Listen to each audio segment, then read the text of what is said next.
प्रभु यीशु मसीह के नाम में आप सबको शलोम। प्रियो, आइए आज के ध्यान के लिए निकालेंगे भजन में से भजन 101 को हम निकालेंगे। इसमें दाऊद परमेश्वर से प्रार्थना कर रहा है, साथ ही साथ स्तुति भी कर रहा है। प्रार्थना में दोनों रहते हैं। हम प्रभु की स्तुति करते हैं और प्रार्थना भी करते हैं। हमारे पाए हुए आशीषों के लिए परमेश्वर की हम स्तुति करते हैं और साथ ही साथ धन्यवाद भी देते हैं। हमारी आवश्यकताओं के विषय में, संकट के विषय में प्रभु के सम्मुख विनती करते हैं, प्रार्थना करते हैं। इस भजन 101 में प्रभु का दास दाऊद प्रार्थना कर रहा है और प्रभु को धन्यवाद भी दे रहा है। इस भजन का एक मैं नाम रखा, आपको याद है? ये अगुओं का भजन है। क्या है? अगुओं का भजन या अगुओं के द्वारा गाया जाने वाला भजन। एक अगुआ क्या आशा करता है? एक अगुआ क्या इच्छा करता है? उसकी अगुवाई का काम आशीषदायक, आदर्शदायक और बहुतों के लिए आशीषदायक बनना है। तो उस अगुवे का स्वभाव कैसा होना है और उसका व्यक्तिगत जीवन कैसा होना है, दाऊद इसे प्रकट कर रहा है। क्या आप पति हैं तो आप अपने घर के लिए अगुवे हैं। गृहिणी हैं क्या, तो आप अपने घर के लिए दीपक हैं। इसलिए निश्चित रूप से पति पत्नी और माता पिता के रूप में इन्हें अपने जीवन में आचरण करने की जिम्मेदारी हमारे ऊपर है। इस बात को ना भूलें। पहला, मैं करुणा और न्याय के विषय गाऊंगा। हे यहोवा, मैं तेरा ही भजन गाऊंगा। मैं बुद्धिमानी से खरे मार्ग में चलूंगा। तू मेरे पास कब आएगा? प्रार्थना कर रहा है, प्रभु से पूछ रहा है, तू मेरे घर कब आएगा? दाऊद क्या चाह रहा है जानते हैं? मैं केवल तेरे भवन में आकर तेरी उपस्थिति का अनुभव करूं, ऐसा बिल्कुल नहीं है। मैं अपने घर में भी तेरी उपस्थिति का अनुभव करना चाहता हूं। मेरे घर में भी मुझे तेरी उपस्थिति का अनुभव करना है। सो दाऊद की गई प्रार्थना में विशेष रूप से उसकी पवित्रता क्या है, इसे प्रकट कर रहा है। दाऊद की पवित्रता इस भजन में हमें स्पष्ट दिखाई देती है। पहला है घर में पवित्रता। घर यानी बताइए क्या है? रहने का निवास स्थान। घर को निवास स्थान कहते हैं। प्रियो, सबसे पहले दाऊद परमेश्वर की उपस्थिति का इतना अधिक आशा क्यों कर रहा है? कारण जानते हैं? पापी मनुष्य के पास परमेश्वर निवास करे असंभव है। शिमशोन परमेश्वर के द्वारा नाजिर किया गया था, बुलाया गया था, पवित्र किया गया था, शासन करने के लिए बुलाया गया था, लेकिन उसने पाप किया। पाप करके उस पाप का वो आदी हो गया। मैं फिर से कह रहा हूं प्रिय भाइयों बहनों, इस आत्मिक जीवन में कई बार सोचे बिना ही पाप में गिरने का चांस है। कितना महान व्यक्ति क्यों ना हो, मैंने कोई पाप नहीं किया है, या अब कभी भी कोई भी पाप नहीं करूंगा, या असली में मैं पाप ही नहीं करता हूं, इस तरह इस संसार में कोई नहीं कह सकता। ऐसे कह पाने का चांस नहीं है। किसी भी संदर्भ में, किसी भी काम में हमारा गलत कदम बढ़ाना या गलत बात कहना या गलत काम करना सहज है, कितना महान आत्मिक ही क्यों ना हो। लेकिन हमें ध्यान क्या देना है, क्या समझना है कि जो परमेश्वर से जन्मा है वो आदत के अनुसार पाप नहीं करेगा। आज यदि आप कोई गलती, कोई पाप आप किए हैं तो उस पाप के विषय में तुरंत पश्चाताप करके उससे छुटकारा पाना अति आवश्यक है। लेकिन यदि उस पाप के आप आदी हो रहे हैं तो आदत के अनुसार उस पाप को आप बार बार कर रहे हैं तो आपके उद्धार के विषय में आपको सोचना होगा। क्या सच में आप उद्धार पाए हैं? इस प्रश्न का आपको उत्तर देना होगा। दाऊद परमेश्वर की उपस्थिति को भरपूरी से चाह रहा है, उसका अनुभव करना चाह रहा है और विशेष रूप से उपस्थिति को वो अपने घर में चाह रहा है।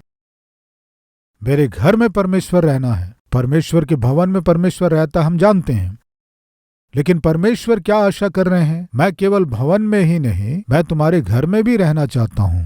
तुम्हारे हृदय में ही नहीं, मैं तुम्हारे घर में भी रहना चाहता हूं, परमेश्वर आशा कर रहे हैं। इसे ही दाऊद भी चाह रहा है। मेरे हृदय में ही नहीं प्रभु, मेरे घर में भी आपको रहना है। लेकिन सामान्यतः पाप करने वाला व्यक्ति क्या खोता है? परमेश्वर की उपस्थिति को खोता है, और इसका उदाहरण है शिमशोन। जैसा मैंने बताया, शिमशोन चुना हुआ है, अलग किया गया है, शासन करने के लिए बुलाया गया है, लेकिन पापमय कामों का वो आदी हो गया। परमेश्वर शिमशोन को क्या किया बताइए? छोड़ दिया। जो बार बार पाप करता है, परमेश्वर उसके साथ नहीं रह सकता, इसलिए छोड़ देता है। शाऊल को परमेश्वर ने ही चुना था, लेकिन शाऊल परमेश्वर की आज्ञा मानना छोड़ दिया। परमेश्वर की आज्ञा मानना छोड़ दिया कहने से अपने मन मर्जी से जीना उसने आदत बना लिया। आज इस संदेश को सुनने वालों में कुछ लोग अपनी मन मर्जी से जी रहे हैं। आपकी इच्छा पूरी होना आशा कर रहे हैं। परमेश्वर की इच्छा के अनुसार होना है, वचन के अनुसार होना है। आप नहीं चाह रहे, आप चाह रहे हैं आपके अनुसार हो। वो आपके नौकरी के विषय में हो सकता है, विवाह के विषय में हो सकता है, व्यापार के विषय में हो सकता है। आप जिन विषयों में अपनी मर्जी करना चाहते हैं, ये ठीक नहीं है। जब हम अपने मन मर्जी से जीते हैं, तब वो खतरे का संकेत देता है, दुर्घटना और अकाल का संकेत देता है। इसे ना भूलें। न्यायियों की पुस्तक आखिरी अध्याय आखिरी वचन को एक बार देखिए। उन दिनों में इजरायलियों का कोई राजा नहीं था, इसलिए हरेक जन जिसको जो सूझता था वही किया करता था। प्रिय, आप एक बात जानते हैं? बच्चा जन्म लेते ही वो क्या चाहता है जानते हैं? उसकी मर्जी होना चाहता है। माता या पिता कंट्रोल करें, छोटे बच्चे भी नहीं चाहते। माता पिता की बात माने, सामान्यतः बच्चे बिल्कुल नहीं चाहते हैं। आप कभी अपने बच्चे का हाथ पकड़कर रोड के ऊपर ले जाइए। जब आप रोड के ऊपर उसका हाथ पकड़कर लेकर जाएंगे, तब वो क्या करेगा? धीरे से आपके हाथ को धीरे से क्या करता है? ऐसे ऐसे ऐसे ऐसे धीरे से छुड़ा लेता है, वो पकड़ लेता है। क्यों जानते हैं? आप मेरा हाथ क्या पकड़ेंगे? क्या है? आप मेरा हाथ क्या पकड़ेंगे? मैं ही आपका हाथ पकड़ूंगा। आप क्या करते हैं? धीरे से उसके हाथ से छुड़ाकर आप फिर से उसके हाथ को पकड़ने की कोशिश करते हैं। आप चल रहे हैं, वो भी चल रहा है, लेकिन ये सब काम होता रहता है। थोड़ी देर के बाद वो अपना हाथ खींच लेता है, फिर आपका हाथ पकड़ता है। असली में क्या होता है जानते हैं? यदि आप उसका हाथ पकड़ेंगे तो आप जहां उसे ले जाना चाहेंगे, निश्चय उसे आना होगा। ये उसे पसंद नहीं। यदि आप उसका हाथ पकड़कर चला रहे हैं और उसको आइसक्रीम वाला दिखाई देने से वो रुक जाएगा। जब रुक गया तो हाथ किसके हाथ में है? आपके हाथ में है। इसलिए आप क्या करेंगे? वो रुक जाता है और आप खींचते हैं। ये उसे पसंद नहीं। वो रुकना चाहेगा और आप खींचना चाहेंगे, इसलिए उसे पसंद नहीं। छोटा लड़का ही है, लेकिन वो क्या चाहता है कि मुझे जो पसंद है वो स्पॉट आ गया तो मेरे पिता मुझे नहीं पकड़ना है, मुझे पकड़ना है। फिर से आपका हाथ पकड़ लेगा। यदि अभी वो आपका हाथ पकड़ लिया तो आइसक्रीम वाला दिखाई दिया तो वो क्या करेगा? आपके हाथ को छोड़ देगा। आप आगे जा पाएंगे क्या? नहीं जा पाएंगे। वो रुक गया। कहाँ रुक गया? आइसक्रीम वाले के पास रुक गया। रुक कर क्या कहेगा? डैडी आइसक्रीम, डैडी आइसक्रीम, चलो बेटे, डैडी आइसक्रीम। अभी आपको आ जाओ क्यों कहना पड़ रहा है? उसका हाथ आपके हाथ में नहीं है, इसलिए उसे जो पसंद है उस स्थान में, उस स्पॉट में वो अपनी स्वेच्छा का उपयोग करके रुकना चाहेगा तो आपको हाथ पकड़ने नहीं देगा, वो आपका हाथ पकड़ेगा। क्या चाह रहा है छोटा बच्चा? स्वेच्छा को चाह रहा है। प्रिय, ये मनुष्य के जीवन में प्रारंभ से ही है। परमेश्वर ने सब फल खा सकते हो, एक फल मत खाना कहने से हव्वा ने क्या चाहा? क्यों नहीं खा सकते? खाने से क्या होगा? क्यों कंडीशन रख रहे हैं? उसे खाओ, इसे मत खाओ कह रहे हैं। ये कंडीशन क्या है? ये रूल्स क्या हैं? मुझे फ्रीडम नहीं है क्या? जो मन करे उसे खाने की मुझे आजादी नहीं है क्या? जो पसंद है उसे खाने का हक मुझे नहीं है क्या? क्यों मेरे हक को मुझसे छीन रहे हो? आपको पता है फ्रीडम फाइटर कौन है? सबसे पहले इस धरती में फ्रीडम फाइटिंग कौन किया? बताइए बताइए, आप ही। फ्रीडम। मनुष्य आज फ्रीडम को चाहता है। उस फ्रीडम के द्वारा वो क्या चाहता है कि उसकी मर्जी पूरी हो। उन दिनों इजरायलियों का कोई राजा न था, जिसको जो ठीक जान पड़ता था वही वह करता था। प्रियो, अभी आप इसी पेज को पलटिए। रूत की पुस्तक का पहला अध्याय दिखाई देगा। न्यायों की पुस्तक आखिरी अध्याय आखिरी वचन में जिसको जो ठीक जान पड़ता था वही करता था। लेकिन उसके बाद क्या हुआ देखेंगे, आइए क्या हुआ। रूत की पुस्तक पहला अध्याय पहला वचन। जिन दिनों में न्यायी लोग न्याय करते थे, उन दिनों में देश समृद्धि के साथ था। आपके बाइबल में ऐसे लिखा है? क्या लिखा है? क्या पढ़ा लिखा है? अकाल पड़ा। क्यों अकाल पड़ा? बताइए। आगे जाने से वहां क्या लिखा है? जिसे जो ठीक जान पड़ता था वही करता था। अभी क्या हो गया? अकाल पड़ गया। आज हमारे बीच वचन को सुनने वालों में, टीवी में हो सकता है, सोशल मीडिया में हो सकता है, लाइव में हो सकता है, आप आत्मिक व्यक्ति के रूप में दिखाई दे सकते हैं, लेकिन आप मन मर्जी से जीने की इच्छा रखते हैं। परमेश्वर की इच्छा के अनुसार नहीं, परमेश्वर की आशा के अनुसार नहीं, वचन के अनुसार नहीं। नौकरी करने के स्थान में आप अपनी मर्जी से नौकरी करना चाहते हैं। परिवार में आप अपनी मन मर्जी से परिवार चलाना चाहते हैं। पति की बात मुझे क्यों सुनना है? पत्नी की बात मुझे क्यों सुनना है? मैं मन मर्जी से अपना परिवार चलाऊंगी। पढ़ाई करने वाले बच्चे भी इसी तरह तैयार हो रहे हैं। मेरा मन करेगा तो पढ़ूंगा, नहीं तो नहीं। सेवा में भाग लेने वाले भी कुछ लोग इसी तरह कर रहे हैं। मेरी मन मर्जी से मैं सेवा करूंगा। ये ठीक नहीं है प्रियो, ये भला नहीं है। अपने हाथों से कष्टों को, अकाल को मोल लेने जा रहे हैं अपने मन मर्जी के जीवन के द्वारा।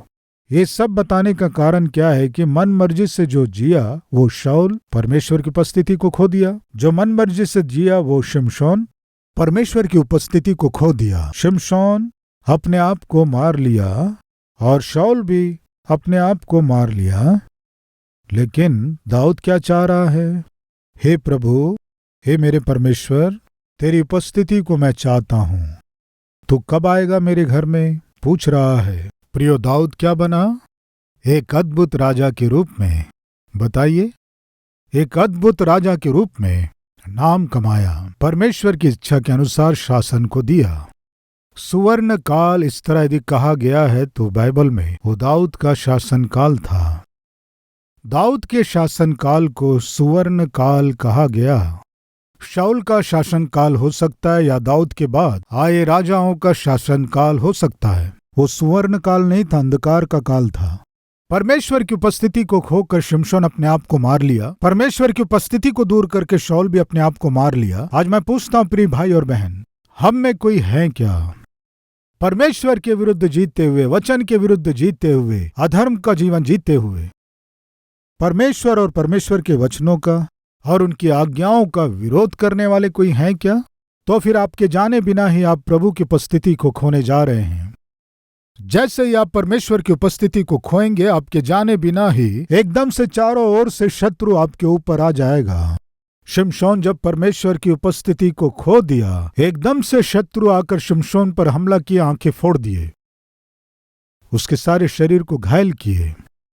शिमशोन जो बलवान था उसे बांध दिए। समझ में आ रहा प्रिय भाई और बहन?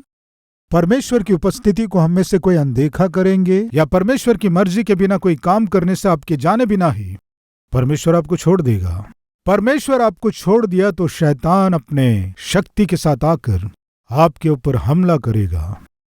शिमशोन बलवान था, लेकिन फिर भी उसके पाप के कारण जब वो परमेश्वर की उपस्थिति को खो दिया, तुरंत परमेश्वर शिमशोन को छोड़ा कि नहीं, तुरंत शत्रु शिमशोन पर हमला किए। आज मुझको और आपको जो आवश्यक है, बहुत ही आवश्यक आशीष कुछ है कहने से समृद्धि के साथ परमेश्वर की उपस्थिति का अनुभव करने का जीवन। दाऊद क्या चाह रहा है? हे यहोवा, तू मेरे घर कब आएगा? तेरे उपस्थिति का अनुभव करना चाहता हूँ। तेरे भवन में जाकर तेरी उपस्थिति का अनुभव करना नहीं, मैं अपने घर में रहूं तो भी तेरी उपस्थिति का अनुभव करना है। हम जब प्रभु की उपस्थिति में आते हैं गीत गाते हैं, जब चर्च आते हैं तो तालियां बजाते हैं, जब चर्च में आते हैं तो कुछ लोग नाचते भी हैं। क्यों ऐसे तालियां बजा रहे हैं, क्यों ऐसे नाच रहे हैं? कहने से परमेश्वर का आत्मा हमारे ऊपर उतर आया है, इसलिए इस तरह तालियां बजा रहे हैं, इस तरह नाच रहे हैं, जोर जोर से गीत गा रहे हैं, कह रहे हैं। केवल चर्च में ही परमेश्वर की आत्मा को हम पाते हैं क्या? केवल चर्च में ही परमेश्वर की उपस्थिति का अनुभव करते हैं क्या? ऐसे आत्मिक जीवन को हम जी रहे हैं क्या? नहीं प्रियो, परमेश्वर की उपस्थिति को हमारे नौकरी के स्थान में भी हमें अनुभव करना है। परमेश्वर की उपस्थिति को आप भोजन बनाते समय भी अनुभव करना है। परमेश्वर की उपस्थिति को आप काम करते समय अनुभव करना है। परमेश्वर की उपस्थिति को आपको अपने घर में अनुभव करना है, क्योंकि परमेश्वर सर्वव्यापी परमेश्वर है, हर स्थान में है। यदि आप में पवित्रता खराई है तो परमेश्वर की उपस्थिति को आप अपने घर में भी अनुभव करेंगे। प्रियो, जक्कई एक पापी व्यक्ति था, चुंगी लेने वालों का सरदार। उन दिनों चुंगी लेने वालों को बहुत ही नीच, पापी और अधर्मी जाना जाता था। इसीलिए प्रभु यीशु मसीह जब चुंगी लेने वालों के साथ भोजन कर रहा था,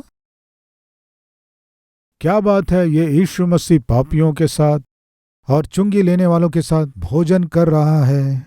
इस तरह यीशु मसीह के विषय में बोले।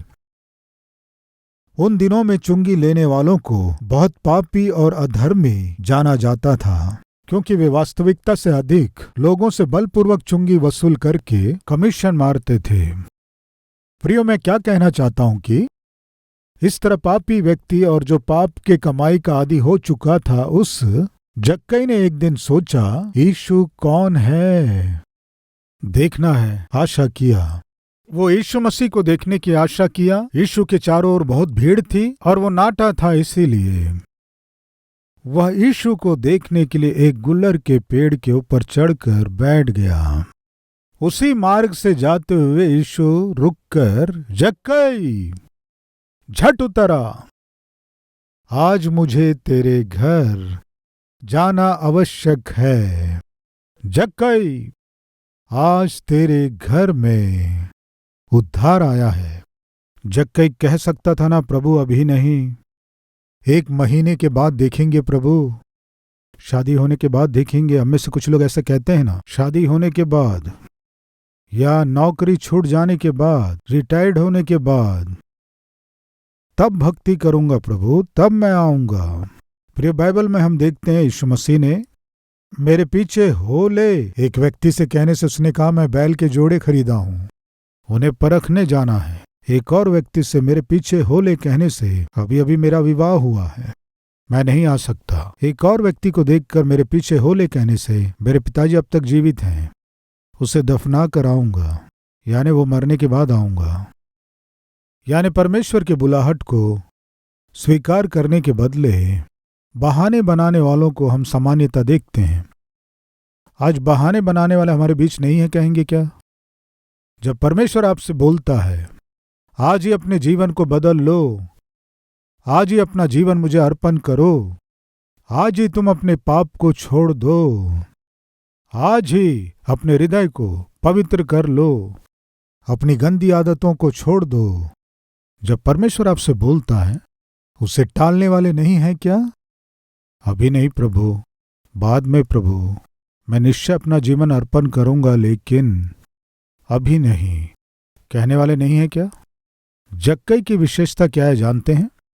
यीशु जक्कई से कहा, जक्कई शीघ्र उतर आ। बुलाने से जक्कई तुरंत उतर आया, झट उतर आया प्रियो, तुरंत यीशु को अपने घर लेकर गया प्रियो।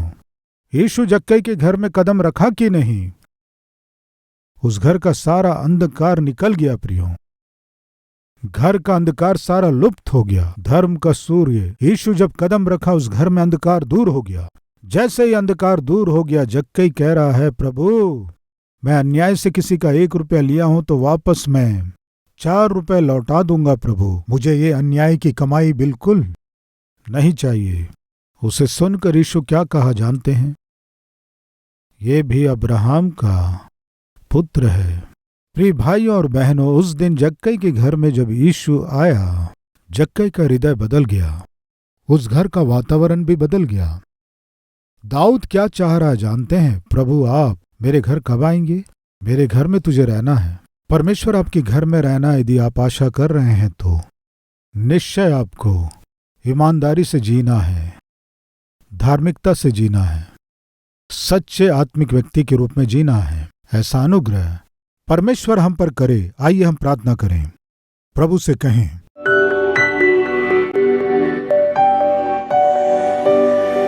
प्रभु मेरे शरीर को पवित्र कीजिए।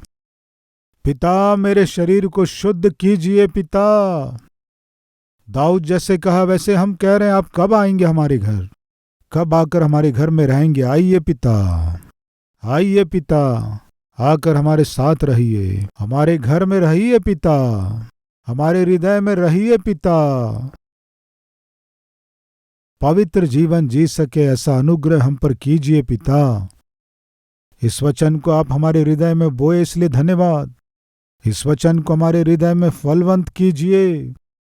ये वचन हमें पवित्र करना है पिता, हम में परिवर्तन लाना है पिता, हमारे व्यवहार में बदलाव आना है। ऐसा अनुग्रह कर पिता। फसल पक चुके हैं पिता, काटने के लिए मजदूरों को खड़ा कीजिए पिता।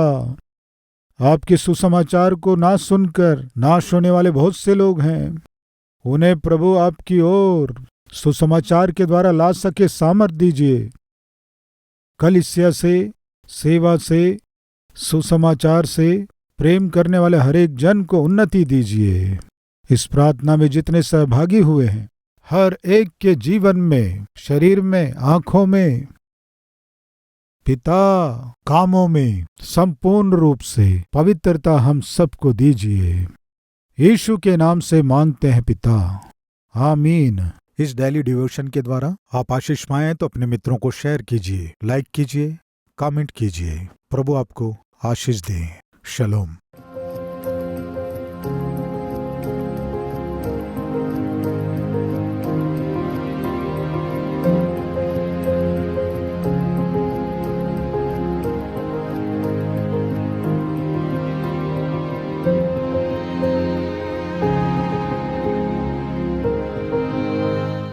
Address Calvary, Post Box number 30, Kokatpalli, Hyderabad 72.